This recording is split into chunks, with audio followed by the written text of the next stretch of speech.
আসসালামু আলাইকুম রহমতুল্লাহি ওবরাকাতু। এটা হচ্ছে সোনাইমুড়ি বজরা শাহ জামে মসজিদ, ঐতিহাসিক জামে মসজিদ, মোগলদের আমলে করা এটা। আর এটা চতুর্থ সাইডে হচ্ছে কবরস্থান। দেখছেন খুব সুন্দর, মাশাআল্লাহ। মসজিদটা অনেক দূরত্বে দেখা যায়, খুব সুন্দর।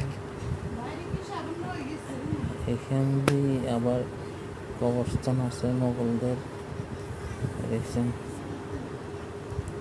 এখান থেকে মসজিদটা খুব সুন্দর লাগে। আমি চীনা পাথরের মসজিদ, আমি দেখতে খুব সুন্দর।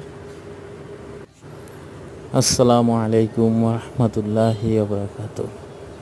এটা হচ্ছে সোনাইমুড়ি বজরা শাহ জামে মসজিদ, ঐতিহাসিক জামে মসজিদ, মোগলদের আমলে করা এটা। আর এটা চতুর্থ সাইডে হচ্ছে কবরস্থান, দেখছেন খুব সুন্দর, মাশাআল্লাহ। মসজিদটা অনেক দূরত্বে দেখা যায়, খুব সুন্দর। এখান দিয়ে আবার কবরস্থান আছে মোগলদের, দেখছেন।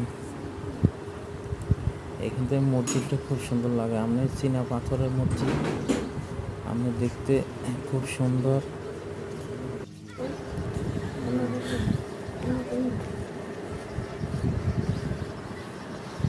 চীনা পাথরের মসজিদটা দেখতে অনেক সুন্দর, তাই আমরা সবাই আসছি। আমাদের সাথে আসছে আমার ছোট ভাই বাগিনা, মসজিদটা দেখার জন্য আসছে। দেখেন সামনের ভিউটা কত সুন্দর, মাশাআল্লাহ। দেখছেন, মাশাআল্লাহ, খুব সুন্দর। চীনা পাথরের করা ঐতিহাসিক জামে মসজিদ, বজরা শাহ জামে মসজিদ।